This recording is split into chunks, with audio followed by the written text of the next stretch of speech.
الله ومن معي أو رحمنا فمن يجير الكافرين من عذاب أليم قل هو الرحمن آمنا به وعليه توكلنا فستعلمون من هو في ضلال مبين قل أرأيتم إن أصبح ماؤكم غورا فمن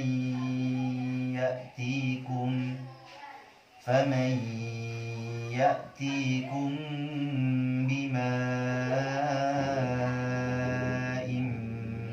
معين صدق الله العظيم. Assalamualaikum warahmatullahi wabarakatuh. Ya, malam ini saya akan membuatkan video ini untuk untuk orang tua kalian. Jadi nanti video ini kalian kasih lihat ke orang tua. Nah, karena ini pesan untuk orang tua dari saya. Udah belum? Sok kasihin ke orang tuanya. Udah? Nah ya. Bismillahirrahmanirrahim. Bapak Ibu sekalian, pada kesempatan kali ini saya akan sharing membahas tentang pentingnya mengulang hafalan atau bahasa kerennya murojaah. Nah, ini penting. Mengulang hafalan ini penting untuk para penghafal Al-Quran. Jadi mengulang hafalan ini kalau diibaratkan seperti obat. Jadi kalau Bapak Ibu sekalian berobat ke rumah sakit atau mengantarkan anaknya berobat, itu pasti walaupun di rumah sakitnya itu sudah disuntik atau dirawat sama dokternya, pasti ketika pulang dikasih obat. Nah, obat ini harus diminum sesuai anjuran dokter. Jadi mau keadaannya bagaimanapun, obat ini harus tetap diberikan kepada sang anak. Nah, ini sama halnya seperti mengulang hafalan. Jadi kalau udah namanya mengulang hafalan, itu sama seperti anak mau dikasih obat. Kadang ada anak ketika dikasih obat, ya dia mau. Cuma kebanyakan ketika si anak mau diminumin obat, dia ini nggak mau. Nah, ketika dia nggak mau, disitulah politiknya si anak nih muncul. Kadang dia nangis, nggak mau, atau bete, atau males, nggak semangat, karena emang nggak mau minum obat. Nah, sama seperti mengulang hafalan, begitu juga. Jadi kalau udah dengar kata mengulang, pokoknya anak ini bawaannya males aja, nggak semangat. Tapi biar bagaimanapun, mengulang ini harus dikerjakan. Kalau obat tadi bisa membuat kesehatannya membaik, maka dengan mengulang ini hafalannya insya Allah akan baik dan atau lancar.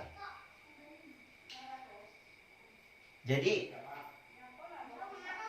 ini PR-nya Bapak Ibu, ya, karena anak-anak kita kan, anak-anak Bapak Ibu nih ngajinya hanya sebentar, mulai habis subuh sekitar setengah 5 sampai jam 6.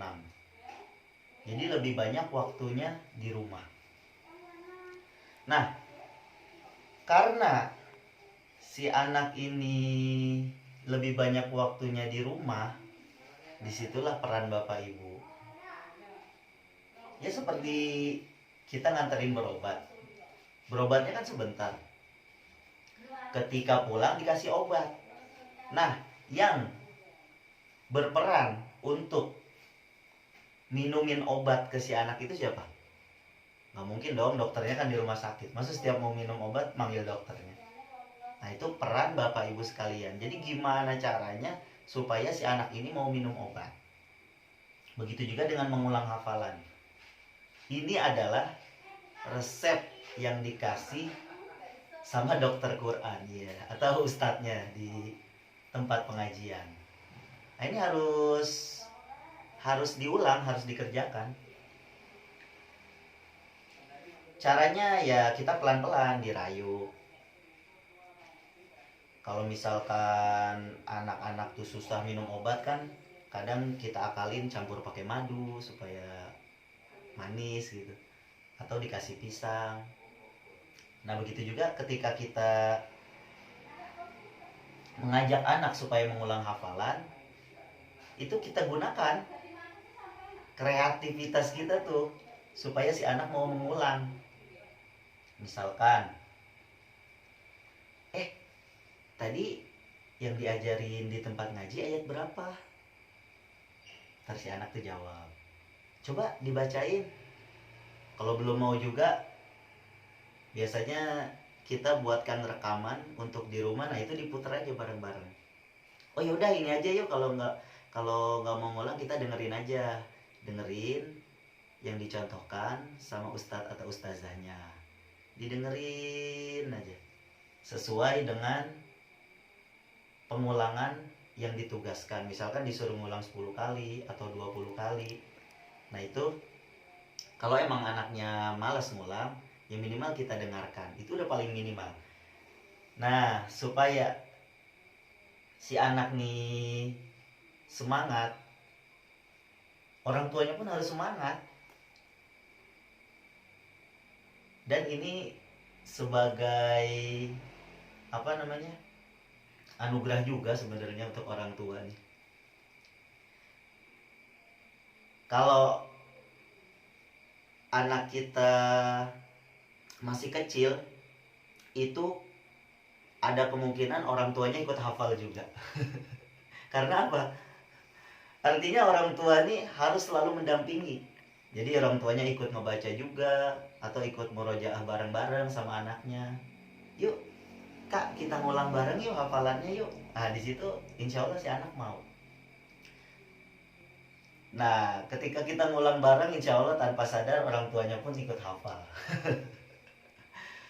Jadi si anaknya hafalannya lancar, orang tuanya ikut hafal. Jadi kita gunakan cara-cara yang menyenangkan. Intinya, kita dampingi anak-anak kita ketika di rumah. Karena itu memang udah di luar jangkauan ustadz ya. Kalau ustadz nih cuma ngajar ketika di tempat ngaji. Beda halnya kalau anaknya di pondokan. Nah, itu 24 jam tanggung jawab ustadznya. Jadi nambah hafalan dengan ustadznya, mengulang hafalan dengan ustadznya,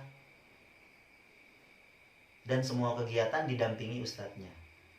Nah, karena posisi kita anak ngajinya hanya sebentar tadi, dari subuh sampai jam 6, maka di waktu di luar jam ngajinya itu peran orang tua yang sangat mendukung. Jadi di rumahnya diperhatikan mengulangnya, ditanya, pokoknya disemangatin supaya si anaknya tetap semangat. Jadi intinya keberhasilan anak dalam menghafal Al-Quran itu dibutuhkan kerjasama antara ustadz dan orang tua di rumah. Jadi ustadz menambah hafalannya di tempat ngaji sekaligus mengulang-ulang juga. Nah, orang tua pun di rumah berkewajiban atau berperan untuk murojaah, mengulang hafalan sesuai dengan yang telah ditugaskan sama ustadz. Misalkan hari ini hafalannya diulang 10 kali atau 20 kali.